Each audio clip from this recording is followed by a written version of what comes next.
Hello tout le monde! Aujourd'hui, Superfort j'accueille Romain Dao, le fondateur de Vic Hakato S Theory. Allez, c'est parti pour l'interview!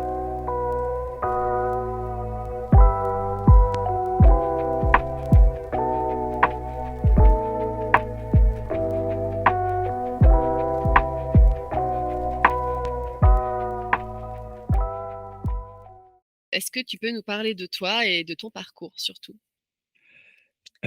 Oui, donc je fais du design depuis, 15-16 ans maintenant de manière professionnelle, mais comme j'aime bien le dire, je suis un peu un enfant du web vu que je suis né en 88, donc avec, le bruit des modems, les CD AOL de 20 heures et je pense que ça m'a pris, depuis que je suis, tout petit et du coup, je suis arrivé dans ce métier-là un petit peu par hasard. Moi, c'est plus, l'utilisation des logiciels, j'ai commencé sur, Macromedia Flash MX. Quand j'étais tout jeune, j'avais 10 ou peut-être 12 ans, hem et j'adorais cet aspect technique des logiciels de design, en fait et après, bon, j'ai toujours aimé aussi, tout ce qui est relatif aux arts graphiques, la musique et cetera. Donc voilà, je suis arrivé un petit peu par hasard, un peu une arnaque dans le dans le milieu, sur, voilà, sur la base d'un petit book que j'avais bricolé, qui m'a fait rentrer chez Criteo en 2010 et voilà et donc depuis, j'ai suivi un parcours, majoritairement en freelance, où je travaille beaucoup avec des startups, mais aussi pas mal de grands groupes actuellement et je partage mon activité, on va dire, entre la formation sur logiciel, le travail au studio de MVP et cetera et l'animation de la communauté Kakatoès. Ok, super. Alors justement, j'ai un peu parcouru ton site de The Kakato S Theory. Est-ce que tu peux nous parler justement de The KKTOS Theory, le concept, qu'est-ce que vous faites? J'ai vu qu'il y avait une grosse communauté derrière, que vous faisiez aussi du consulting, qu'il y avait des challenges, de la formation. Voilà, est-ce que tu peux nous dire de plus sur The KKTOS Theory? Il y a plein de ramifications qui sont venues, au fur et à mesure. En fait, à la base, The Kakatoa Theory, c'est surtout, un Slack qui a débuté il y a 4 ou 5 ans, qui est un peu né en réaction à toute la tendance, sur l'UX où bien sûr que l'UX est importante et même si je jamais été très fan du terme UX/UI, mais voilà, j'avais créé ce Slack un peu en disant: «Bah, il y a aussi la UI, il y a aussi, le front-end». C'est aussi l'article que j'avais écrit vers une pénurie de UI designers qui avait bien popé à l'époque. En partant de ce constat que voilà, il faut aussi des gens qui font et que la UI, c'est mine de rien une grosse partie du métier et puis voilà, ça a commencé comme ça et puis le but ensuite, c'est avec le Slack, ça a été d'aider des gens à progresser parce qu'ils étaient demandeurs, donc on a lancé les challenges. Au début sur le Slack, puis sur YouTube. Il y a des gens qui m'ont rejoint au studio, on a pu faire des plus beaux projets et cetera et effectivement, là, on rentre vraiment dans une étape de structuration où, j'essaye aussi de formaliser un petit peu, bah, les 5 ans d'expérience que j'ai eu seul au studio ou avec, des stagiaires ou des alternants. Mais là, voilà, maintenant que je commence à avoir une équipe, bien structurée, l'idée, c'est de pouvoir accompagner aussi des boîtes sur leurs produits. Moi, ce que j'aime, en fait, c'est aider les gens à réfléchir plus que tout, même plus que faire au final aujourd'hui. C'est les aider à réfléchir leurs produits, leurs projets, heu, rentrer dans leur budget, emmener quelqu'un au bout de son idée. Je trouve que c'est ça qui est le plus fascinant aujourd'hui dans le métier de designer. Ouais, c'est vraiment les aider à concevoir la base en fait de leur réflexion autour du produit, quoi. Ouais, parce que, bah, souvent, il y a plein de choses auxquelles ils penseront pas et c'est normal. Et oui. Si toi, tu te mettais dans un nouveau secteur, moi aussi, bah, on serait un peu, comme des petits poussins. Donc voilà, anticiper, des problèmes d'hébergement si tu es soumis à une activité légale en France où il faut que tes serveurs soient en France, la communication, le marketing, le produit, heu, est-ce que ça vaut le coup d'aller payer des développeurs, en Inde alors que tu pourrais le faire en no code et cetera? Enfin voilà. Ayant vécu pas mal de situations et vu pas mal de choses, je pense que voilà, ma plus-value aussi, c'est, bah, toute cette expérience autour du monde du design produit et de la startup que j'aime beaucoup et qui m'aide, je pense, à conseiller les gens, j'espère, dans le bon sens. Ouais, super. Et du coup, donc sur The Kakatoes Theory, tu as une communauté à peu près 2 500 personnes, c'est ça? Je me trompe pas dans les chiffres? Un On peu est, plus maintenant peut-être? alors en fait, on est c'est difficile à quantifier parce qu'on est à peu près 4 000 sur le Slack. Ah oui, Heu, je dois avoir 7 000 personnes sur la page LinkedIn. Moi, j'en ai 16 000 en perso sur LinkedIn. Donc je ne saurais pas tellement, quantifier. Je pense qu'en soi, je pense qu'il y a plus de 10 000 à 15 000 personnes qui connaissent, TCT aujourd'hui. Ça m'arrive d'ailleurs à des événements, même une fois dans le métro.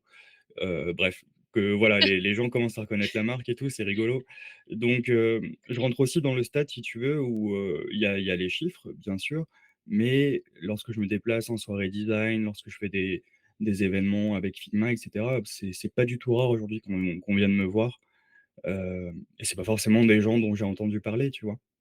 ouais, ouais, le futur influenceur, le Cacatoès influenceur, c'est pour Influen 2024? influenceur de non, je sais pas parce que c'est pas tellement ce qui m'intéresse, mais, je sais pas trop comment expliquer ça honnêtement. Bah, ouais, bah, après tu as une communauté qui marche et c'est bien aussi d'être reconnu au sein d'une communauté, enfin moi je trouve ça bien quand même. Ça montre que tout ce que tu as travaillé quelque part, bah, ça conduit à une nouvelle vision, autour de toi aussi, tu vois?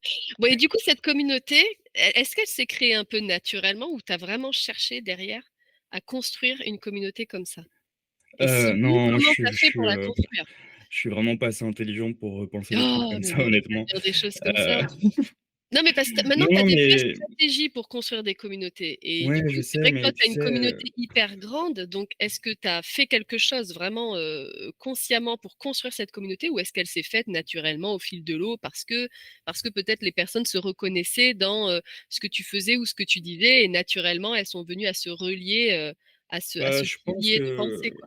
ouais, je pense que c'est plus ça parce que, à aucun moment je savais où tout ça allait me mener et j'avais même mésestimé énormément le temps que ça prend, la pression que ça met, en fait, de gérer une communauté, si tu veux. Moi, je m'attendais pas du tout à ça et donc non, il y a vraiment aucun calcul derrière, en fait. Tu sais, je suis très autodidacte, donc j'ai jamais pris un cours de design de ma vie, ni un cours de Photoshop, ni rien et moi, j'aime bien, faire, voir comment les choses se passent, heu mais rien de tout ça n'était calculé. Il y a encore une personne qui m'a dit l'autre jour qu'elle avait rencontré, quelqu'un sur le Slack, qu'ils allaient faire des projets ensemble.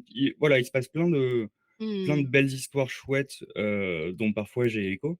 Mais, c'est surtout ça qui me fait plaisir, tu vois? C'est pas, même l'aspect monétisation de la communauté et cetera, c'est jamais vraiment un truc que j'ai énormément poussé, mis à part quand j'ai sorti ma formation, sur Figma, bien sûr que je me suis appuyé sur ce socle-là.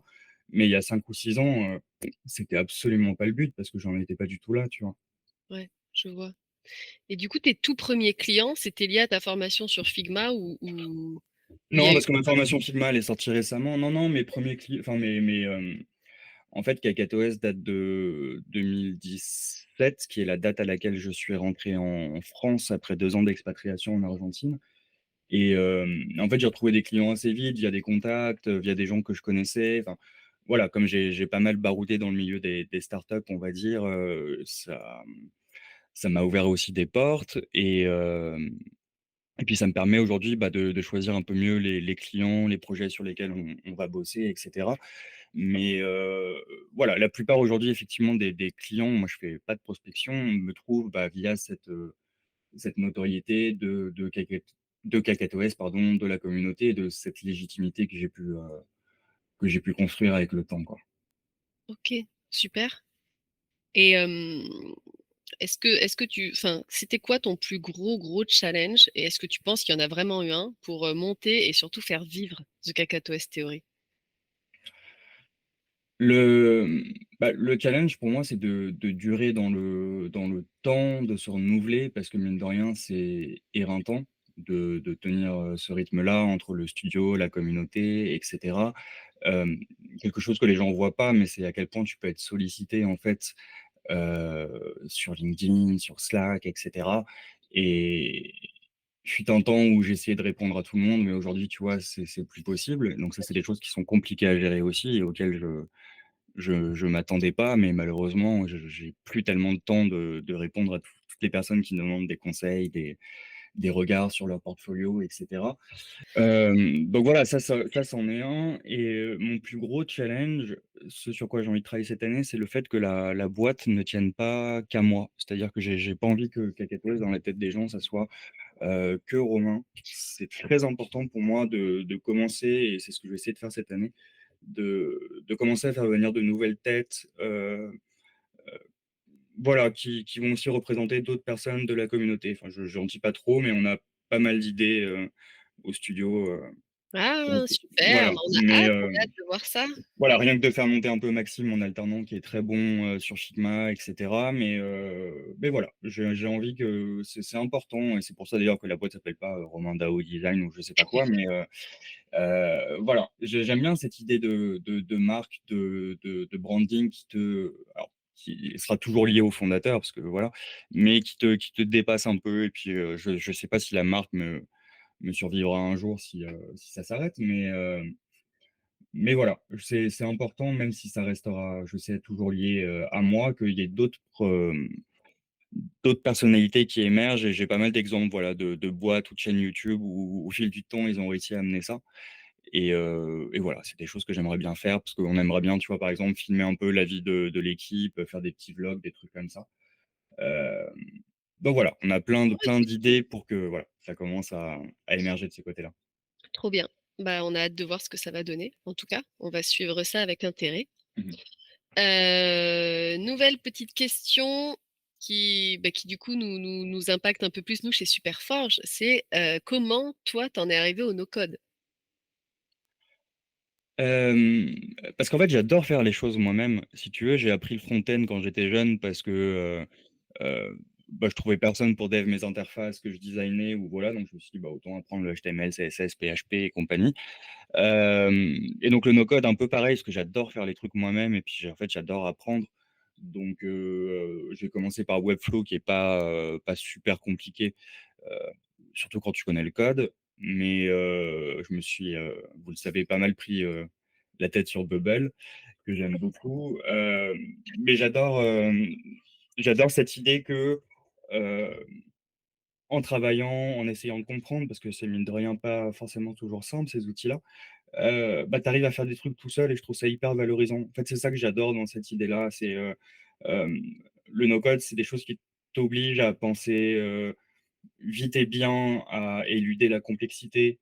Il y a plein de choses que je trouve géniales qui étaient pas possibles il y a 15 ans, tu vois? Quand j'ai planté ma première boîte, peut-être que j'aurais pu le faire tout seul sur Bubble. Au final, aujourd'hui, je suis capable de la refaire tout seul sur Bubble. Donc Ouais.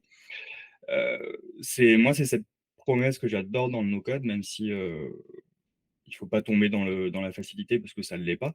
Mais que, voilà, si tu as une idée et si tu veux la tester, enfin même avec un proto Figma en soi, tu peux le faire aujourd'hui, tu peux avoir accès à des gens et je trouve ça chouette. Ouais, c'est vrai qu'il y a un petit peu bon, nous, on a un gros travail d'évangélisation autour du no-code, mais qui, je trouve, depuis quelques années, commence vraiment à bien se mettre en place. Et c'est vrai qu'il y a toujours un peu cette notion qui sort que le no-code, c'est facile. Et du coup, j'aime bien quand tu dis que, ben non, justement, c'est pas forcément simple. C'est simple aussi pour toi si tu as un bagage de développeur. Forcément, tu vas trouver plus facile, mais même si ça permet d'accéder à faire les choses soi-même, ça reste quand même un outil qui demande de se former, de tester, de monter en compétence Bah, dessus. c'est un outil qui te demande de comprendre Mmh. des concepts, en fait, comme sur Figma. Aussi. Si Mmh, tu vois, si sur Figma, si tu connais pas HTML, CSS pour l'auto-layout, Flexbox, tu vas comprendre, mais pas forcément de la bonne manière et donc effectivement, les meilleurs devs no code souvent sont, des anciens dev back, front ou alors si tu commences, il faut quand même que tu aies des très, très bonnes notions en mmh. JS, en gestion de base de données et cetera. Enfin voilà, il y a quand même tu te lances pas là-dedans, sans rien pour sortir une app en une semaine, c'est pas possible. On est d'accord, on est d'accord. Et alors du coup, il y a un gros débat, chez nous en tout cas, à la question: «Est-ce que Figma est un outil no code?» Non, non, pas foncièrement. Peut-être que c'est la direction qu'ils prennent, mais bon, tu peux pas enfin, tu peux jouer avec les API de Figma et cetera, mais ça reste très axé sur le dev, tout ce qui est prototypage avancé, pour quand même avoir bien chillé les features, c'est assez gadget, très honnêtement pour l'instant. Hem Donc non, Figma, c'est un outil de conception web qui commence à devenir chouette avec les variables et cetera. Hem, mais j'en ferai pas un vrai outil, no code à part entière. Par contre, il s'implémente très bien, tu le sais avec Webflow, Ouais, Framer, Bubble même et cetera. tout à C'est un fait. très bon complément, mais tu peux pas déporter toute la logique applicative sur Figma comme tu pourrais le faire sur des solutions dont c'est la finalité. Yes, tout à fait. Et du coup, en dehors de Webflow, tout ça, tu utilises quoi d'autre comme outil no code au quotidien? Énormément Notion, Make, Zapier. J'adore tous ces outils-là. N8N un petit peu à une époque. Qu'est-ce que j'utilise comme outil no code? Je fais pas mal de GPTs en ce moment là avec les API et tout. Je regarde un petit peu tout ça parce que ça me fascine, heu, tout ce qui arrive là. Ouais, Je connais après voilà, je les connais tous de nom, mais je les ai pas tous essayés honnêtement. J'ai essayé un peu WeWeb, Softer et compagnie. Je sais, si tu veux, pour quelle solution, quel logiciel j'utiliserais si je devais faire tel ou tel type d'application. Voilà, après malheureusement, j'ai pas le temps de tout faire et de tout essayer autant que je voudrais.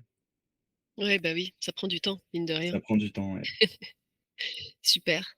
Et alors du coup, je repars un petit peu sur le product design. Est-ce que tu peux nous parler un petit peu de l'importance du product design dans un projet applicatif? Ça dépendra aussi de la définition que tu en auras, parce que je pense qu'elle est différente pour tous les designers. Moi, je considère que vraiment le product design, c'est tout ce qui va englober la logique et la stratégie de ton application, SaaS. Moi, je me cantonne au SaaS quand je parle de product design, parce que c'est ma spécialité et c'est ce Ouais. que ce que je sais faire. Hem Et donc, c'est aussi bien, ton SaaS, comment tu vas le vendre, à qui, pourquoi, c'est quoi ta roadmap, comment est-ce que tu veux le faire évoluer, comment est-ce que tu vas communiquer, comment est-ce que tu vas faire ta recherche UX. Heu, c'est un peu ce que je te disais en intro tout à l'heure. Moi, ce que j'aime, c'est faire penser, les gens, en fait, les Mmh, faire réfléchir, pardon. Et donc pour moi, l'aspect product design, ce que j'aime enfin moi, j'aime les débuts, si tu veux. J'aime bien les débuts d'application, j'aime bien créer des choses. Je serais moins product designer ou je serais moins bon product designer si tu me demandes d'aller faire gagner, 2 de conversion sur un formulaire de souscription, si tu veux. Donc, ce que j'aime dans le product design, pour moi, l'apport du product design, c'est cet aspect anticipation, de voir un petit peu loin, un peu comme un joueur d'échecs, tu vois? oui, Et de voir potentiellement ce qui peut se passer. Penser beaucoup en arborescence, être capable de voir très haut, mais aussi très bas parfois au niveau de la micro-feature parce que, parfois c'est juste un détail qui va te permettre, d'améliorer quelque chose que tu pensais mal fait et avoir cette expertise, ce regard extérieur, moi je sais que je suis une machine tellement je regarde de choses, j'emmagasine de comportements, de façons de faire, tu vois? Et hem et je pense que c'est ça ensuite qui fait la richesse du product designer, en fait, c'est ta capacité à réagir à penser, pardon, en analogie, peu importe le secteur, parce que je bosse vraiment sur tous les secteurs et c'est ça que je trouve chouette mmh, aussi dans ces métiers-là, mais c'est plus cette façon de voir les choses un peu, tu vois, un peu en pattern, ouais. si tu Ouais, veux. ouais, je vois tout à fait. Je vois tout à fait. Et c'est ça qui est bien. Et Je sais pas si ça répondait à la question, mais si, si, si, ça répond à la question, ça répond très, très bien à la question, t'inquiète pas. C'est hyper intéressant, en fait, d'avoir cette vision justement d'englober un petit peu, d'anticiper tout ce qui peut tout ce qui peut, générer en fait, l'idéation du projet en fait. C'est ça que bah, je ouais, trouve puisque je te l'ai pas dit, fascinant, mais ouais. moi j'ai juste fait des études de communication, donc en fait, comme toi, moi j'adore la com et puis Mmh, je voulais me destiner à ça à la base, mais la communication est importante. Comment est-ce que tu vas parler de ton produit? ouais. Il faut que ça transparaisse. Tu sais, moi, je dis souvent à mes élèves quand je donne des cours que l'UX, c'est 3 temps, c'est l'avant, le pendant, l'après. Donc quelle est la promesse du site? Quelle expérience j'ai? Qu'est-ce qui m'en reste derrière? Et en fait, c'est ces 3 blocs temporels, tu peux mettre tellement de choses dedans, tellement de comportements, il y a tellement de points de contact possibles que je pense qu'il faut aussi rester humble devant cette démarche UX, produit, on peut l'appeler comme on veut, mais hem, même après 15 ans de métier, tu penseras jamais à tout, tu taperas pas forcément toujours juste, mais tu as quand même cette capacité à anticiper énormément de choses. Ça peut être des problèmes techniques, ça m'est arrivé il y a pas longtemps avec un client, ça peut être, voilà, des choses en fait que les gens n'ont pas vues parce qu'ils ont moins l'habitude, mais ça demande, beaucoup, beaucoup d'expérience, je trouve. Ouais, c'est vrai. Et puis avec 15 ans d'expérience, tu es plutôt bien positionné du coup. Oui, enfin, oui et non parce que, je pense qu'on est enfin, ça tient pas qu'à moi. Je pense qu'on est toute une génération parce que je le vois chez pas mal de confrères, de collègues. Ce que je te disais, c'est que vu que je suis né en 88 et qu'on a vraiment vécu cette transition du World Wide Web, hein, parce que c'est 91, donc j'avais 3 ans, donc ouais, mais d'après mon père, j'ai touché le premier ordi quand j'avais 5-6 ans, et c'était, j'avais envoyé une commande, de terminal et ça l'avait scié. Mais mais donc je pense que ça tient aussi, au fait je pense qu'il y a une histoire de génération aussi. C'est Oui, c'est c'est possible. assez court, mais on est une génération qui a vécu ça. Si tu regardes les études récentes sur, la génération née après les années 2000, donc après l'avènement du personal computer et eux, c'est plus avec un téléphone portable qu'ils sont nés, dans les mains Mmh, et ben, tu verras que les études sur les jeunes générations prouvent qu'ils sont beaucoup moins à l'aise avec l'informatique que la nôtre, par exemple, tu vois? ouais, c'est vrai. Donc il y a plein de voilà, il y a plein de choses que j'explique aussi parce que, bah, je suis né au bon endroit au bon moment, tu vois? C'est juste de la chance parfois, je me dis. Hem et puis le fait que ça m'intéresse, que j'ai toujours aimé savoir comment les choses marchent, de comprendre et cetera.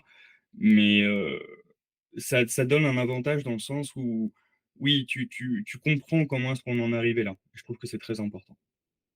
C'est vrai, c'est vrai. Et du coup, est-ce que tu penses qu'en gardant cette définition que tu as du product design, hein, quels sont les risques aujourd'hui pour un projet qui va être, mené sans product design derrière? Je veux dire quelqu'un qui va se lancer comme ça avec son idée en tête, sans tenir compte en fait de tout ce que le product design, selon la définition qu'on en a donnée, peut apporter. Je pense que le product design, c'est beaucoup se prendre des murs aussi, en fait.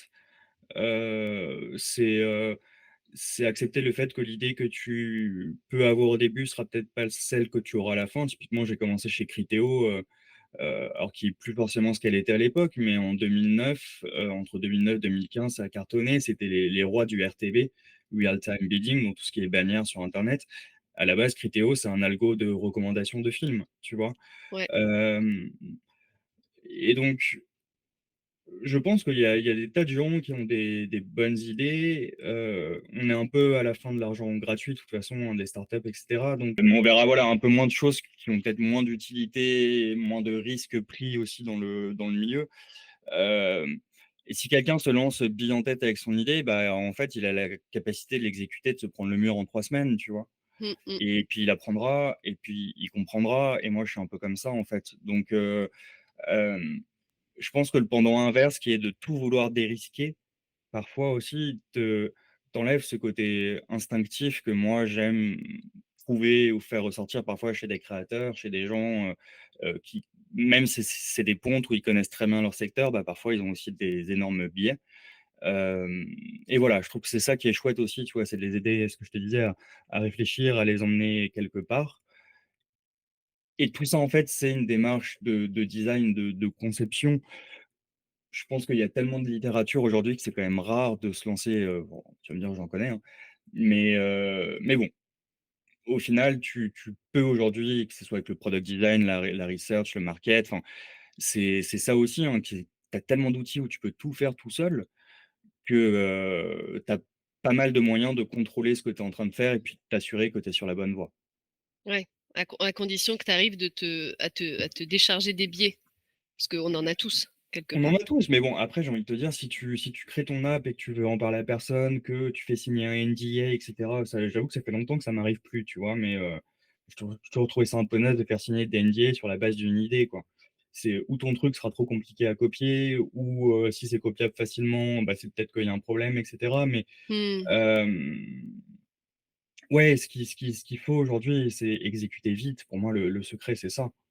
ouais, Et pas c'est vrai, trop réfléchir. Parfois, peut-être qu'en réfléchissant trop, en se posant trop de questions, bah, tu fais jamais rien. Ou c'est comme ça que tu commences déjà à construire un monolithe, compliqué parce que, tu as anticipé des trucs, tu sais même pas si ça va arriver en vrai. c'est vrai. Tu as tout à fait raison là-dessus. Et du coup, dans toute l'expérience que tu as accumulée jusqu'à maintenant, est-ce que tu saurais définir des erreurs fréquentes que toi, tu as pu constater lors de conception de MVP justement? Alors il y a ce côté monolithe de vouloir peut-être en faire trop, Parce que la personne, elle s'est trop mis en tête, certaines fonctionnalités ou elle est partie trop loin, trop vite? Est-ce que tu en as déjà rencontré d'autres, des erreurs, un peu communes quoi, à la conception du MVP? Ouais, il y en a plein. Je trouve qu'une des plus communes, c'est les erreurs d'alignement entre les équipes. Ça arrive très souvent et c'est là où je trouve que les workshops qu'on fait parfois sont cool. Ou rien qu'en fait que parfois réunir une équipe en entier autour d'une table, bah, ils le font pas, tu vois? Ouais, c'est compliqué. Et donc ça, c'est des voilà, c'est des choses aussi qui peuvent arriver. Investir, oui, investir beaucoup d'argent, tôt ou malheureusement, il y a beaucoup de gens qui sont déçus aussi, tu vois? Qui reviennent te voir après, parce qu'ils ont eu des mauvaises expériences et cetera. Hem, je pense que l'avènement du no-code, toutes ces choses-là aussi font que, bah, le nombre de profils s'est multiplié et que c'est pas évident pour des clients, pour des prospects de savoir si les gens sont vraiment bons dans ce qu'ils font, s'ils seront Mmh. bien accompagnés. Je trouve qu'il y a de plus en plus de défiance parfois de la part des potentiels clients. Hem, ouais, non, bah, l'aspect très technique, l'aspect parfois aussi de vouloir coder un truc alors que sur la base d'un prototype parfois bien foutu, surtout avec les nouvelles variables de Figma, bah, en fait, Ouais, tu ça peux tester suffit. quelque chose de bien, tu vois? Et Mmh. puis ça sera 3 fois moins cher. Hem, une des erreurs classiques parfois pour moi, mais je suis moins comme ça, c'est d'aller chercher absolument de l'argent alors que tu en as pas forcément besoin. Moi, j'ai tendance à penser que parfois ça t'endort un petit peu d'aller lever des sous, même si voilà, c'est dans plein de cas, c'est utile. Est-ce que ton business model requiert vraiment d'aller chercher 300, 150 000 € tout de suite et si oui, pourquoi? Tu vois? Quelle Ouais. est ta stratégie de croissance? Hem, c'est voilà, c'est tous ces éléments-là, mais après en fait, il y en a tellement. Ouais, ouais, bah, il y en a plein et puis comme tu le dis, quand tu donnes une définition du product design où tu englobes vraiment, tout autour du projet, en fait, oui, il peut y avoir plein, plein, plein de choses, à prendre en ligne de compte, même effectivement cette question financière, C'est là où le no-code est cool, tu vois? Parce qu'il y a beaucoup de boîtes qui se séparent à une époque parce que le duo, c'était un dev ouais, et un nin je sais pas quoi, mais si le dev se barre, tu es foutu, tu vois? c'est ça. Ça, c'est des risques, assez classiques aussi. Mmh. Heu, Non, non, mais c'est ouais, vrai. être limité par la technique, ouais, c'est ça. Bah, limité par la technique et puis c'est vrai qu'on a vu passer aussi une période où il fallait absolument lever des fonds pour pouvoir faire quelque chose, c'est ce que tu disais. Maintenant, c'est peut-être plus forcément le cas. Le no-code a fait forcément baisser les budgets et permet d'avoir quelque chose plus vite qu'avec du code traditionnel. Donc pour tester une idée, c'est l'idéal, j'ai envie de te dire. Tu lances le truc, tu le testes et tu vois ce que ça donne et Exact. Alors oui, mais bon, tu lances le truc, mais est-ce que tu l'as bien marketé? Est-ce que tu as bien oui, après communiqué? Est-ce voilà, que oui, voilà, là, j'ai pas du tout c'est parlé tu de vois, tout ce qui était en amont, mais c'est ça disons en que fait, il faut faire la balance entre ce que tu investis dans l'avant par rapport à ce qu'on investissait avant, tu vois? J'ai l'impression qu'avant, on exactement, investissait beaucoup sur le développement en lui-même. Là, maintenant, on peut investir, sur d'autres, modules, qui sont tout aussi importants, voire plus, quoi. Je veux dire, tu peux avoir la meilleure idée du monde, si tu en parles mal ou que tu as personne pour l'accueillir, bah, ça sert à rien, quoi. Heu, exactement. clairement. Exactement, ouais, ouais. Le positionnement et tout, enfin moi en termes enfin communication comme communicant, c'est ce que je trouve le plus important. C'est Burger King vs McDo, c'est les stratégies de suiveur, tu vois? Exactement. C'est ça qui est génial aussi dans la com. Ouais, c'est toujours un peu kiffant de voir, ce que Mmh. les autres font, moi aussi j'adore. Non, non, mais c'est cool. Alors là, j'ai une question un peu plus personnelle et vraiment propre à toi, mais je me dis que ça peut quand même, inspirer, voilà. Hem, c'est quoi ton processus créatif, le tien? C'est-à-dire comment tu fais toi quand tu es en panne? Qu'est-ce que tu fais? Quand tu es en panne, en mode est-ce que tu es déjà en panne déjà? Est-ce que ça t'arrive d'être en panne? Tout le temps, je suis tout Tout le temps? hem, je suis assez impulsif, donc généralement, je sais que mon process créa va souvent commencer par me décharger de tout ce que j'ai en tête. Tu sais, c'est le moment où tu penses que tu es un génie et puis 2 jours après, tu sais que c'est naze. Donc j'ai souvent besoin de passer par cette étape-là. Yes. Comme beaucoup de créa, forcément, c'est l'urgence qui me motive. Heu, mais j'ai avec le temps pas mal aussi appréhendé on va dire process créatif, pardon, je cherchais le mot, Ouais. pour pouvoir, bah, l'appréhender et savoir que c'est rare au final que je tombe en panne. Pas d'inspiration parce que surtout que la UI étant un métier assez technique, hem, j'ai pas de problème d'inspiration dans le sens où, tu me parles de ton app, tu me parles d'une interface, je peux voir 3, 4, 5 solutions possibles différentes. En fait, moi, après, ce qui va être compliqué, c'est quelle est la meilleure? Qu'est-ce que je vais tester? Mmh. Ce que je disais tout à l'heure, cet aspect voir un petit peu loin, dans un produit et c'est ça que je trouve le plus compliqué et c'est ça qui me bloque pas mal dans mon process créatif. Après sinon, honnêtement, c'est beaucoup de papier crayon, mais pas forcément des dessins, ça peut être des mots reliés, des trucs, enfin c'est, très perso, honnêtement. C'est que, tu Oui, vois, oui, comme je bah, suis je sais. musicien, j'écris des chansons, ça peut mettre, 6 mois entre 2 couplets parfois, enfin c'est, Ouais, ouais, ouais. hem, il faut se forcer parfois parce que c'est vrai, hein, tu sais, tu Oxmo Puccino qui explique que tous les matins, il se pose à une table, il écrit de 8 heures à midi, puis il jette 90. Mmh Et mh. c'est pareil, en fait, dans les process design. Ouais.